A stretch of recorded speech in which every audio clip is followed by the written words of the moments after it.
for the bee cause as a your own small business.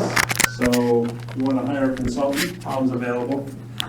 But anyway, I will turn it over to Tom. Just put that in your pocket. Hello, can you hear me? No? Oh, you How about have to have now? the microphone. That's just to record. Oh, okay, never mind. This will help. Good afternoon, everybody, or morning. I'm Tom Knaust from Charleston, as Larry was mentioning. I want to just thank Larry and Steve and everyone else who invited me to come. It's a real honor to get to talk to all you guys. The topic this morning is going to be on making splits. We'll talk about methods and concepts for splitting your overwintered colonies. So who here has just overwintered their first colonies ever? Okay, small percentage. Who's made splits in the past? All right, about half or so.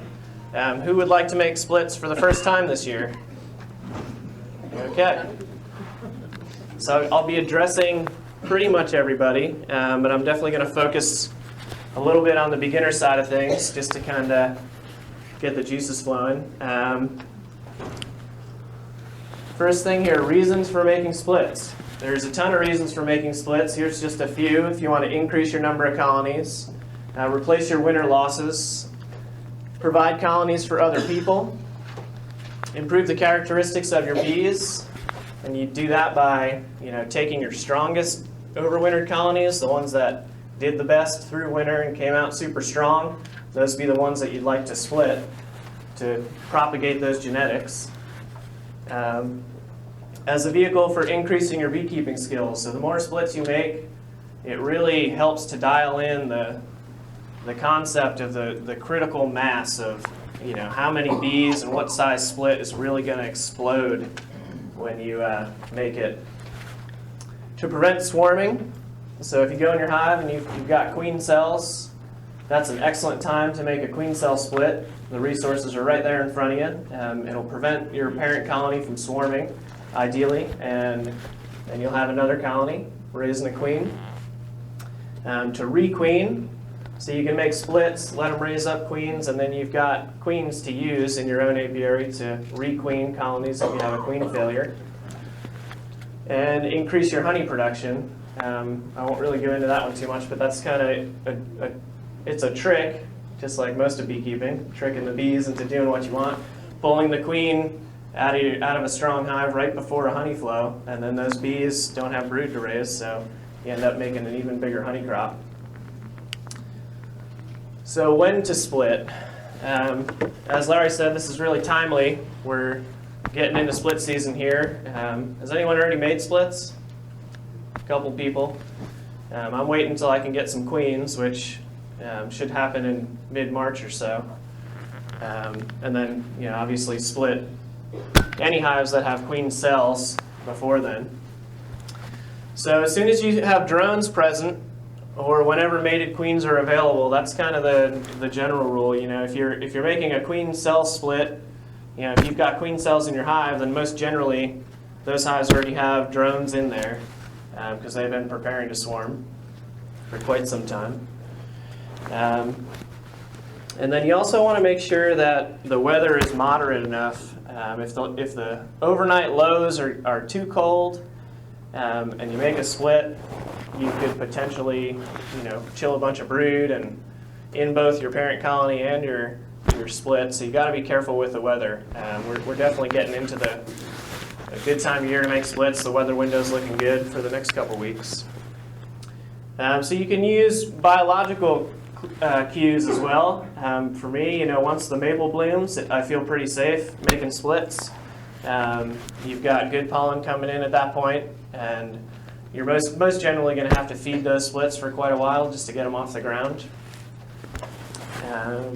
When the parent colony has ample population and resources, and that again is something that you just you learn with experience. A good rule of thumb, if you've got a 10-frame hive, if you've got 6 or more frames of capped brood, it's time to split. Those bees, if you don't do something soon, they're probably going to be up in a tree pretty quickly. We want to keep them out of the trees and keep them in our boxes. Plenty of honey and pollen stores. You assess that when you go in, but if you've got a colony that doesn't have many stores, it's probably not an ideal candidate to split. You probably want to start feeding that colony. And the best time for me is before the main nectar flow. So you can let those splits build up on the nectar flow as opposed to having to feed them for a real long time. The sooner you start, the more you're going to have to feed, and the longer you wait, the more you're going to have to feed. So if you can make your splits prior to the main nectar flow, which in the low country for us, end of April, early May, that's a great time to split your hive. So some important concepts to grasp when you're making splits. You want to ensure that the parent colony and the split have, at a bare minimum, eggs in the colony. If you make a split and you put only capped brood in there and you're not queening that with a mated queen, then they're not going to have any resources to make their own queen. So make sure that at a bare minimum, when you're making a split, you've got eggs in both the parent colony and the split, especially if you're going to let that split make their own queen. They're going to need eggs to make a queen.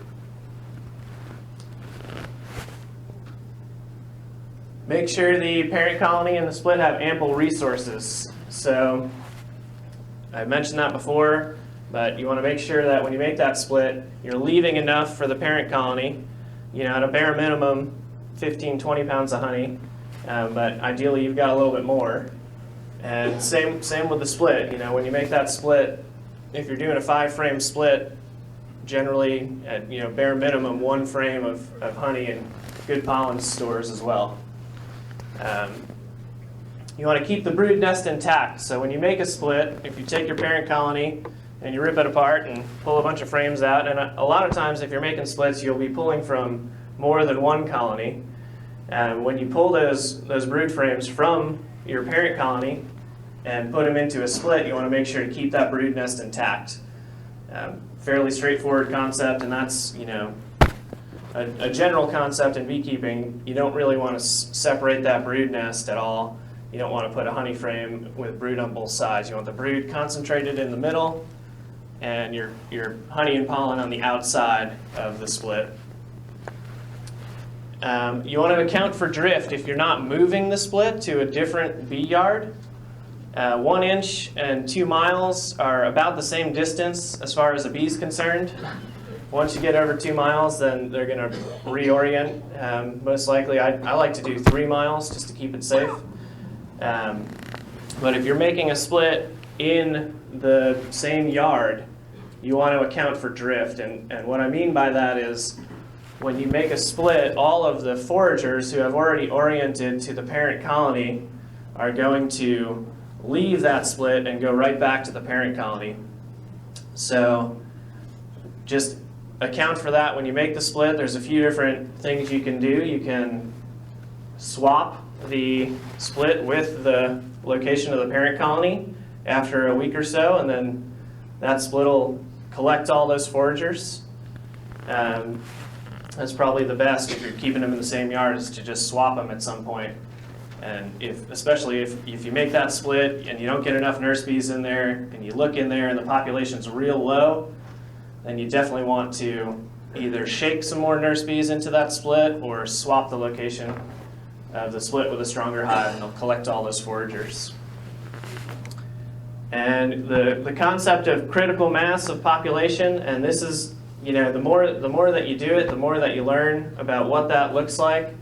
When I make a split, I try to do a 5-frame split, and that's 2 frames of capped brood, 1 frame of open brood, 2 resource frames, and then I'll shake in 2 or 3 frames of nurse bees as well. If you don't have enough bees in your split, it's just going to kind of piddle along, and it won't really grow.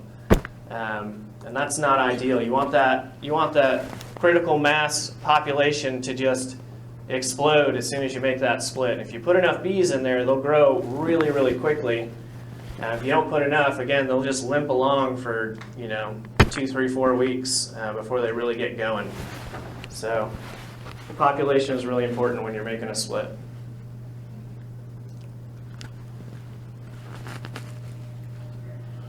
So I'm going to talk about 3 common types of splits and really focus in on the 50-50 split.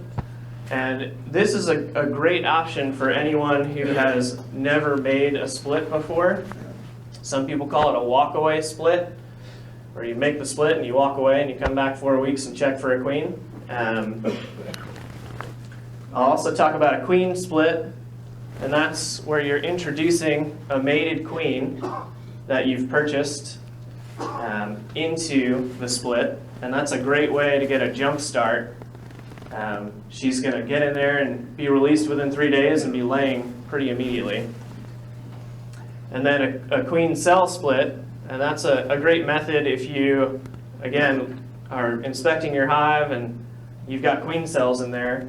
Instead of cutting those queen cells out and trying to prevent swarming in that way, you can take those queen cells, make a split, and let them raise a queen, and then you've got those resources right there in your apiary. So if you have a queen failure, you can just combine that split with your parent colony. So a 50-50 split, just like it sounds, you're going to take 50% of the brood and move it to a new box, 50% of the honey, and 50% of the pollen. You're just essentially distributing those resources amongst 2 hives. And you can do that right in place. So you've got your parent colony, you put a box right next to it, move 50% of the resources, and the really important thing to do here is to make sure that you're keeping eggs in both the parent colony as well as the split. But doing a 50-50 split allows you to not have to find the queen. If that's something, for me at least, when I first started, it was a challenge to find that queen. So if you haven't gotten good at that yet, 50-50 split's a pretty good method. You're just splitting those resources in half between the 2 colonies and making sure that you've got eggs in each one. And it doesn't matter which one the queen is in at that point because they've both got eggs. So if you move the queen into the split, that's fine. The parent colony has eggs. They can raise a new queen.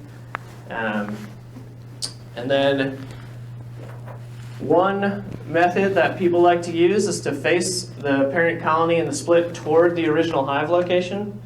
So if you've got your parent colony and you make your split right next to it, you turn both those hives towards each other, and that confuses the foragers when they're coming back, and it helps to distribute those foragers evenly between the 2.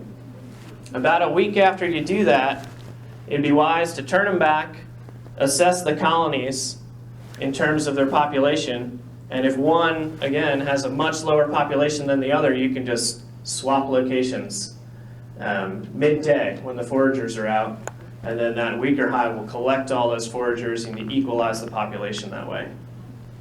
How far apart are the hives? He asked how far apart the hives are.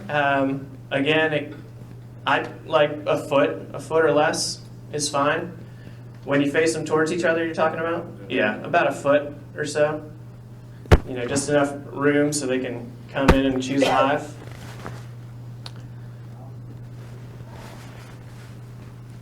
Question. With all of the flooding and everything, the hive resources are very low, and we had to start feeding them early and everything. Should we wait till they get some honey into the honey box? Sure, that's a good question. She asked if, she said her hive's a little weak and doesn't have a lot of honey stores, and she's asking if she should wait until they have honey stores to split them. Yeah, it sounds like you should. Essentially, and again, that rule of thumb with the capped brood, if you have a 10-frame box, you want to have about 6 frames of capped brood and a huge population of bees. This is the foaming over is what I like to see my hives do before I split them. So when you go in there and you open that lid and the bees are just foaming over the top, that's a good population to split. If your hive's a little weak, it'd be wiser to just feed them and get them strong before you go ahead and attempt to split. If you take a hive that's too weak and you try to divide it into two, then you've got two really weak colonies and they're both going to struggle. So definitely make sure that your hive is very strong before you try to split it. Yeah, and then again, just come back in 4 weeks later and look for a laying queen in both your hives. And you can come in sooner, but it's advisable, especially if you're doing a 50-50 split and you're letting them raise their own queen. You got to be really careful if you go in there prior to 2 weeks, because they're making queen cells, and then you risk going in there and ripping those queen cells apart when you're doing an inspection. So if you're not queening the hive with a mated queen, it's advisable to wait a little bit longer, at least 2 weeks before you do your first inspection, just to make sure that you're not going in there and ripping queen cells apart. Any other questions on the 50-50 split? I think this is a really great method for someone who's never made a split before. And if you've got a good, strong overwintered colony, just do the 50-50 split. Repeat what you mean exactly by equalizing or making a swap at 1 week.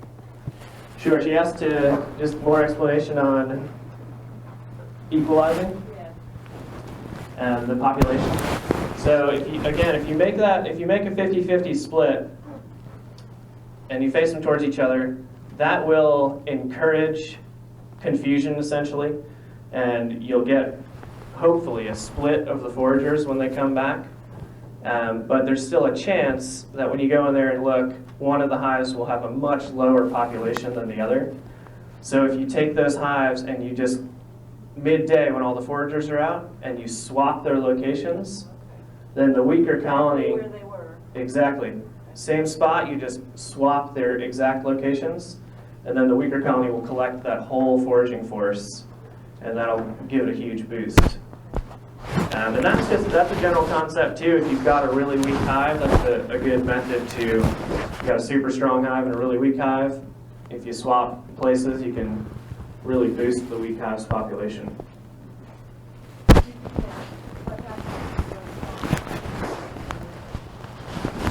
The really strong hive will have such a big population and generally so much capped brood in there that losing that forager force isn't going to set them back too much.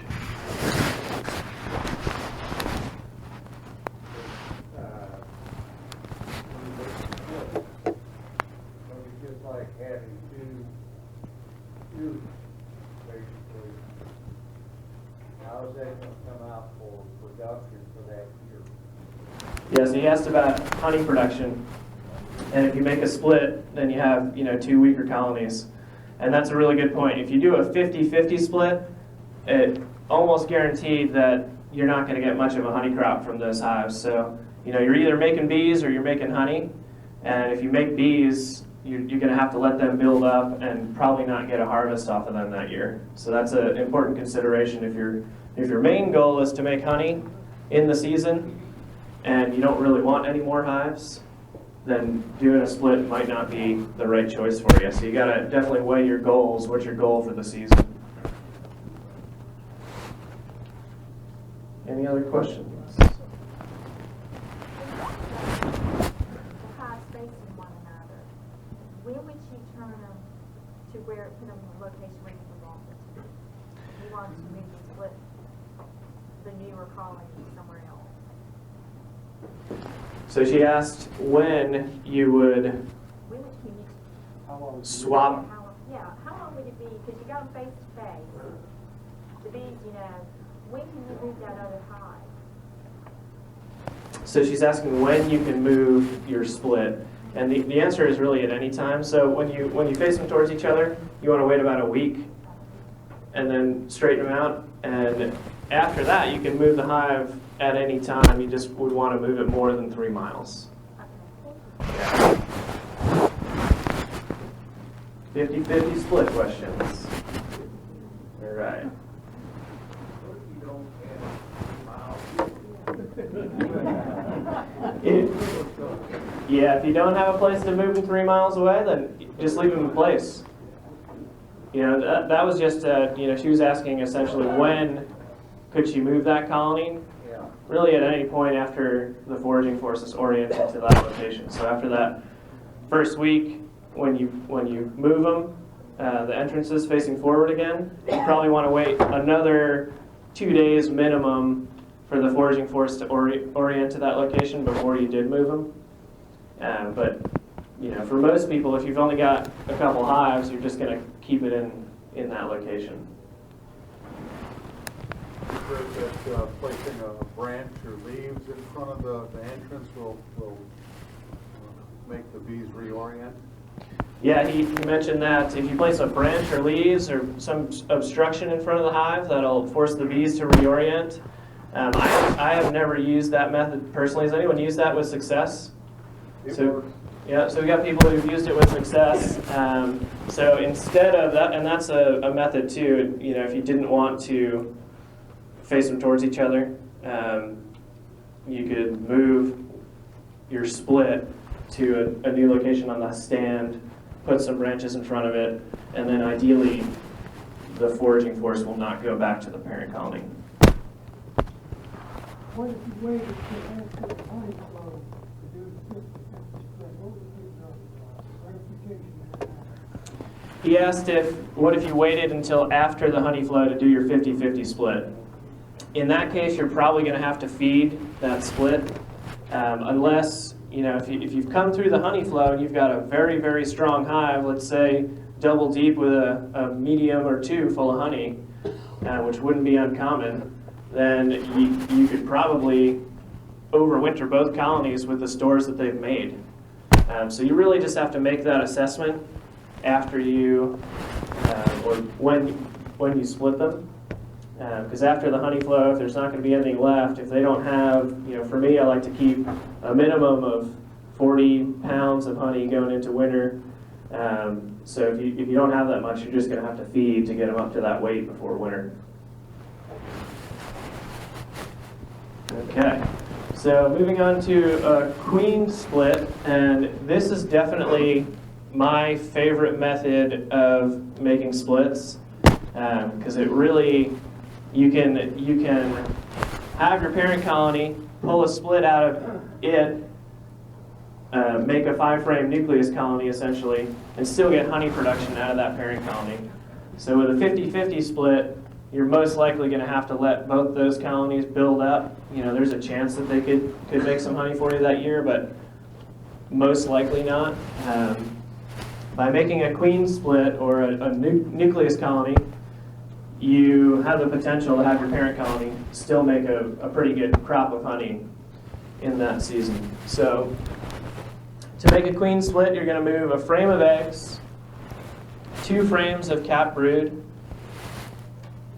2 frames of honey and pollen into your new hive, making sure to leave the queen in the parent colony. So that's the ticket when you're making a split that you're going to introduce a mated queen to. When you take those out, you want to keep all those together in the middle and put your empty frames on the outside of those? Yes, he asked if you want to put those frames in the middle and empty frames on the outside. Yes, you always want to keep the brood together and then fill out your box with the empties on the outside. Generally, you put it right in the center. You could have it on either side. I guess that would be fine. But I like to center mine right in the center. I actually use 5-frame nuke boxes.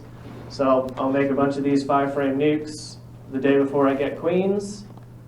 And then after 12 to 24 hours, you introduce a queen into there. And then that colony has a huge head start on a 50-50 split because they're not needing to make a queen. And they can take right off. As soon as they release that queen, she's laying, your brood's hatching out, and it's growing rather quickly. If you were to make a 5-frame split this strong, you'd want to put it directly into a 10-frame box. Most of the splits that I make will be a little weaker than this, but if you're just starting out and you're just making splits for the first time, the stronger you make them, most likely the better success you're going to have. That leads me to the second point, shaking additional nurse bees off of open brood. So you make that split, you've got 2 frames of brood, a frame of eggs, 2 frames of honey and pollen. Shake minimum 2 additional frames, so you've got a nice big population of bees in there, and that'll just really help with how quickly that hive will be able to grow. And then again, be very, very careful to not shake your queen into your split. Because if you shake your queen into your split and then introduce a mated queen the next day, you basically just burned up $25. And to that point, if you are going through your parent colony, you know you're in there to make a split, as soon as you find that queen, isolate her. Take that frame with the queen on it, put her on a frame stand or in another box next door so that you don't have any chance of moving that queen into your split. That's the most dangerous part, making a split, is moving that queen. Because then you've taken the queen from your parent colony, and then if you introduce a queen to that split that already has a queen, they're just going to kill the introduced queen. So you just got to be really careful there. And then again, after 12 hours, they know that they're queenless, they're ready and willing to accept a new queen. That's when you take your mated queen that you've purchased with a candy plug and introduce that into your split. And if you put that queen cage in there and they start attacking that queen cage, they're not quite ready yet to accept her. Or you may have moved your queen. So that'd be a good time to look back through and make sure you didn't move that queen. And then, it's not very often that this happens, but 10% of hives or so will come through the winter with 2 queens in there, a mother-daughter combo. So if you do have that reaction when you're introducing a mated queen to your split, go through that hive with a fine-tooth comb and make sure that you don't have a daughter queen running around in there, because that is a possibility. But you'll know right away as soon as you place that queen cage on top of that nucleus colony if they're going to accept her or not. If they will, they're going to raise their abdomen and start fanning, and it's just pretty clear that they're going to accept her. And if not, they're going to be biting at that cage and just really aggressive towards that cage. So if that happens, again, just make sure you don't have queen in there. Questions on the queen splits? So if you see that they're being aggressive, you just wait another 12 or 24 hours to try again with that same? Yeah, you can do that. I would go through the hive really carefully and look for a queen. And if she's not there, yeah, give it overnight and try to introduce the next day. You got a mother-daughter.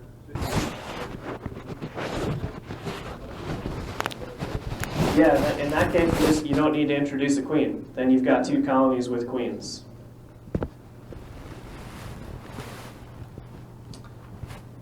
You mentioned using minimal resources or using less of this in the splits you make. What do you consider minimal for splits that you do? So he asked what I consider minimal in terms of splits, in terms of resources, because when I make these, I'm making them a little smaller.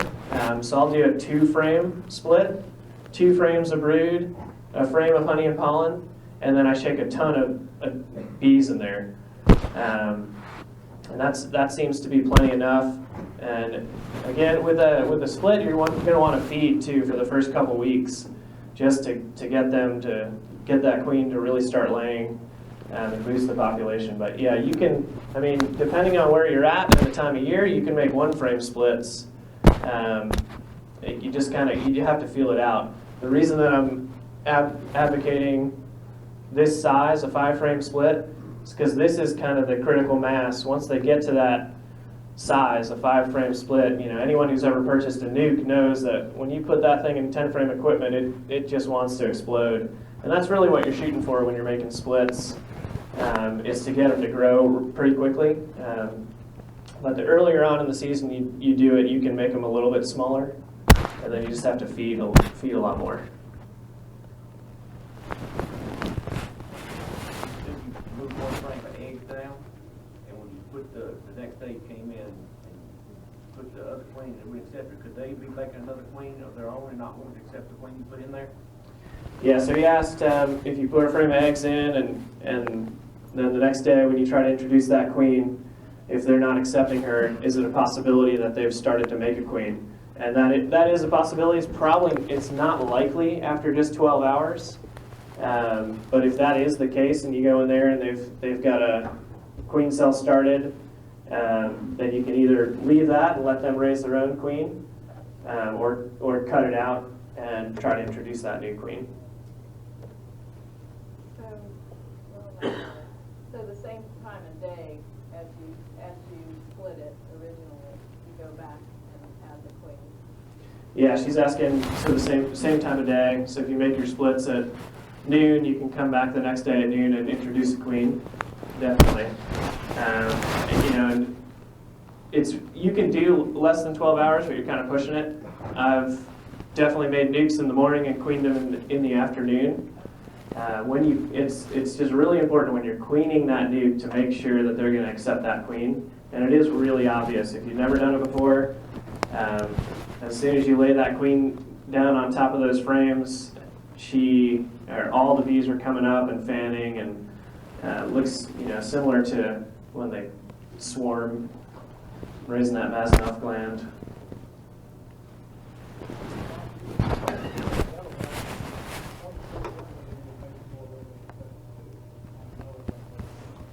He was mentioning you can smoke them really heavily, and that'll help them accept the queen. And the last type of split I'm going to talk about is the queen cell split. So this is a great method for utilizing queen cells when you go into your parent colony and they've got queen cells already started. It's a great resource to utilize. So same resource allocation as a queen split. If you want to make a nice big strong one, 5-framer that's going to explode.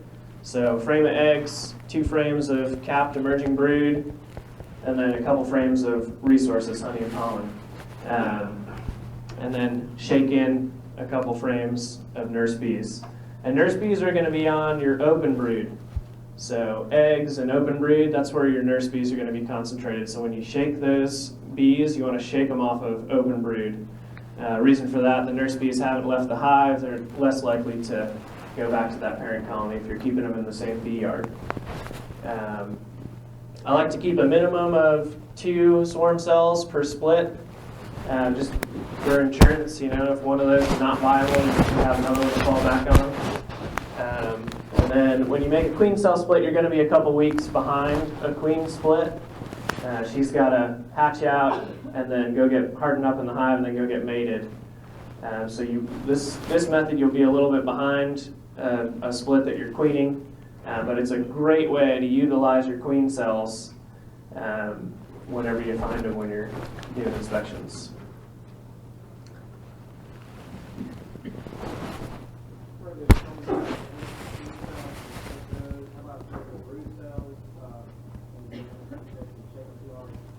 Sure, he was asking if you can damage queen cells when you shake them. Certainly, you definitely don't want to shake queen cells. You want to be real careful with those frames. Try not to turn them upside down. Just be generally really gentle when you're moving queen cells around. Yes. Okay, and he also asked about brood cells. You can definitely shake brood cells. I've shaken a lot of brood cells. These are...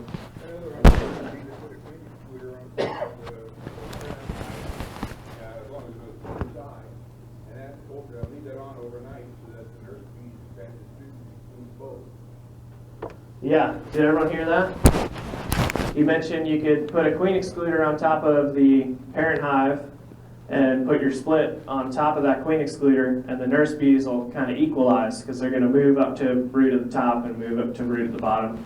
You can definitely do that.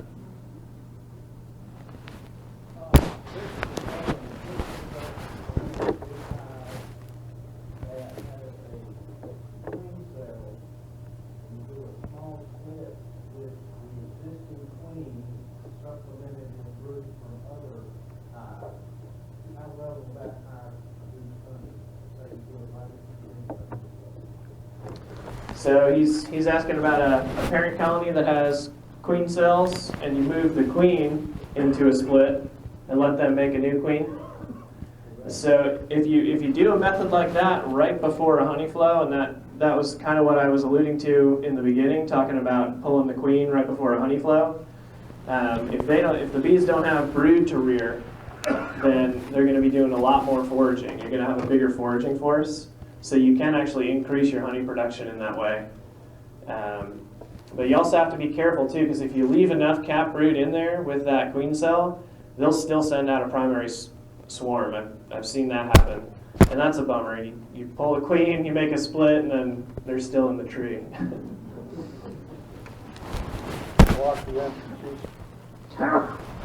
Excellent point that I didn't make.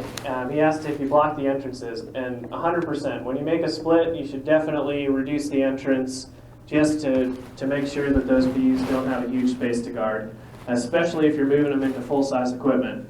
So if you make a 5-frame split into a 10-frame box, I would put an entrance reducer on, not down to the 1 bee size, but the 2-inch size or so. Definitely reduce your entrances when you're making splits, because you should be feeding those splits as well. So you just want to make sure that they don't have too much space to guard up in the front.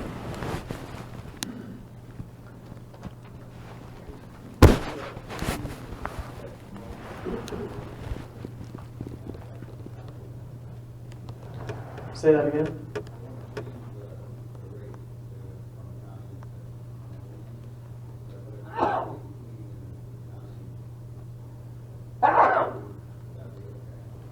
Yeah, so he asked if you can change the race of the bees at that point. So if you've got Italian bees, can you requeen with a carniolan? Certainly. That's a great way to experiment with different races of bees too. If you've already got Italians in your apiary, you want to see how carniolans do, buy some carny queens and queen your splits. And it's really a stark difference too if you haven't had more than one race of bees in your apiary. It's really interesting how different they are. All those traits are real. Any other questions? All right. Well, I finished a little early, which Larry asked me not to do. So I apologize for that. Yeah, now I have to do push-ups. Thank you all so much. Appreciate it.